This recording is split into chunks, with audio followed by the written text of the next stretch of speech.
नमस्कार, मैं हूं नरेश वत्स। बिन पानी सब सून 7वां वाटर वीक ग्रेटर नोएडा में मनाया जा रहा है और इसमें पानी की उपलब्धता और पानी का रिसाइकलिंग पर बात करने के लिए हमारे साथ हैं डॉक्टर नूपुर बहादुर।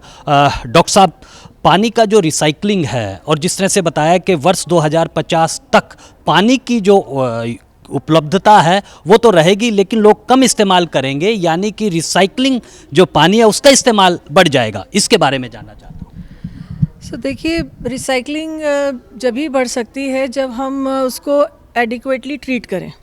तो जो करंट गैप है वो हमारे ट्रीटमेंट में है, जहाँ 80% ट्रीट नहीं हो रहा है, वहाँ हम स्वच्छ भारत मिशन 2.0 में 30% रीयूज़ की बात कर रहे हैं।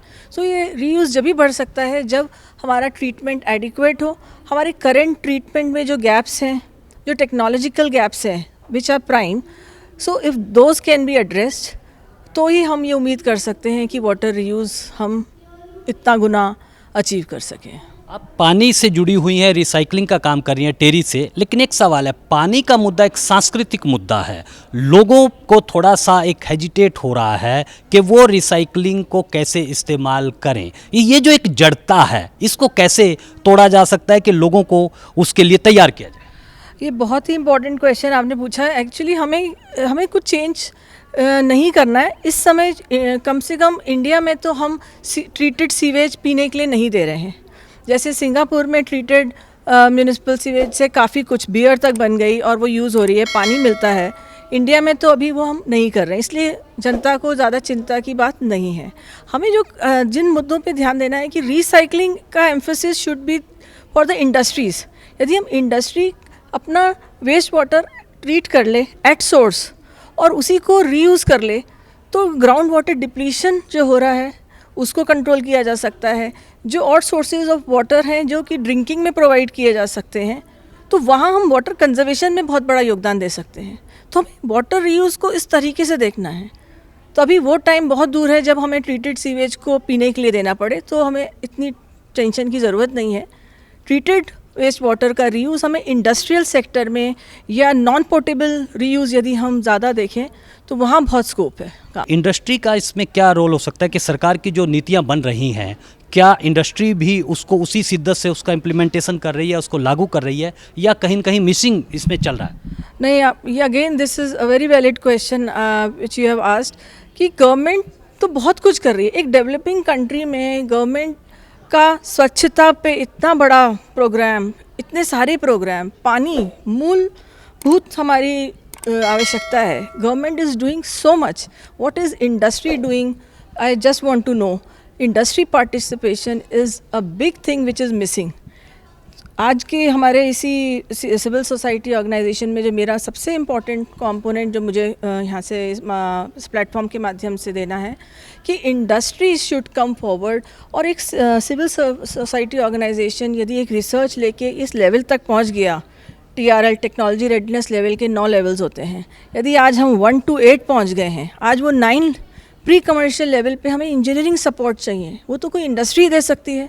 तो हमारी technical know how, scientific knowledge और इंडस्ट्री की इंजीनियरिंग यदि मिल जाए स्टेज पे, तभी संभव है कि हम अपना जो भी आविष्कार हमने किया है वो हम एक्चुअली ग्राउंड पे पहुंचा पाए। और एक CSO being limited, having limited funds, limited resources in terms of man power, हम यहाँ तक ही पहुँच सकते हैं। पूरा गवर्नमेंट सपोर्ट से हम यहाँ तक आए हैं। अब तो इंडस्ट्री चाहिए टू अपस्केल, टू इम्प्लीमेंट। और यहाँ जैसे हम बात करते हैं CSR की, कॉरपोरेट सोशल रिस्पॉन्सिबिलिटी, सो हम इस तरह से कुछ हो कि कॉरपोरेट सिविल सोसाइटी रिस्पॉन्सिबिलिटी नाम की कोई चीज़ हो, जहाँ वो इनोवेशन में, स्टेम पॉलिसीज़ में और किसी सिविल सर्विसेज CSO को अडॉप्ट करके उसकी रिसर्च को फंड कर सकें, उसको अपस्केल कर सकें, इम्प्लीमेंट कर सकें। इससे बड़ा योगदान नहीं हो सकता। और ये वो योगदान होगा जो कि गवर्नमेंट के एफर्ट्स को डायरेक्टली सपोर्ट करेगा और एक सिविल सोसाइटी ऑर्गेनाइजेशन को बहुत हद तक प्रोत्साहित करेगा।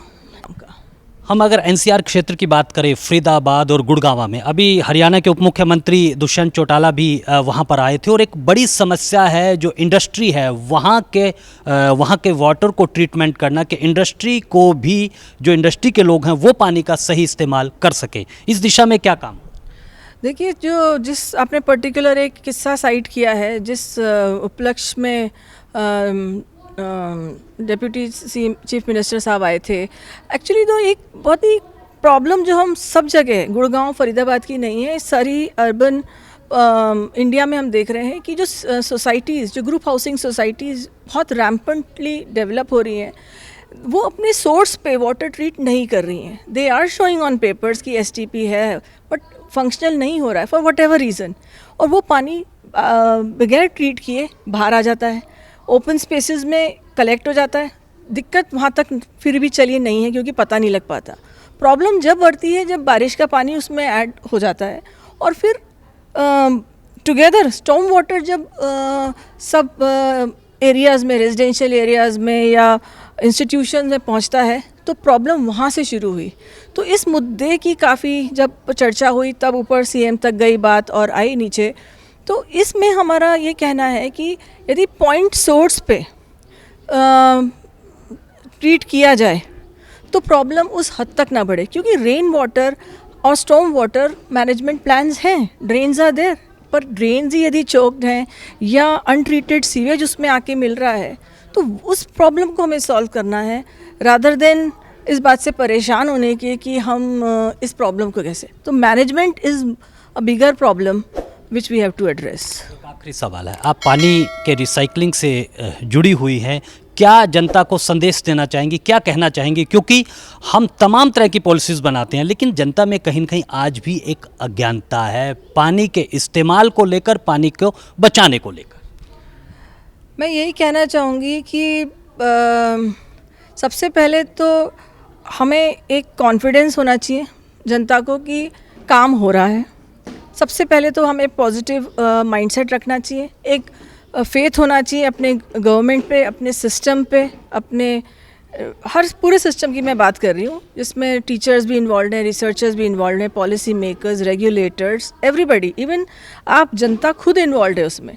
तो सबसे पहले तो हमें एक फेथ होना चाहिए, और दूसरा हमें खुद आगे बढ़ के, इतने बड़े बड़े नेशनल मिशंस हैं जो कि public participation, they are people's movement, they are asking for you and me to be part of the mission।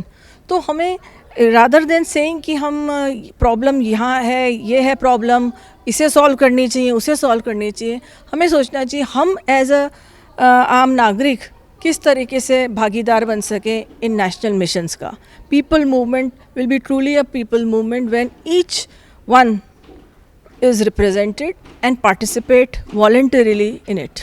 बहुत बहुत शुक्रिया। तो ये थी डॉक्टर नूपुर बहादुर, जो कह रही थी कि जन भागीदारिता, यानी कि हर व्यक्ति को, देश के हर नागरिक को अब ये संकल्प लेना है कि उसको न केवल पानी अपने लिए बचाना है, बल्कि भावी पीढ़ी के लिए भी बचाना है। तो आज के लिए बस इतना ही, मुझे दीजिए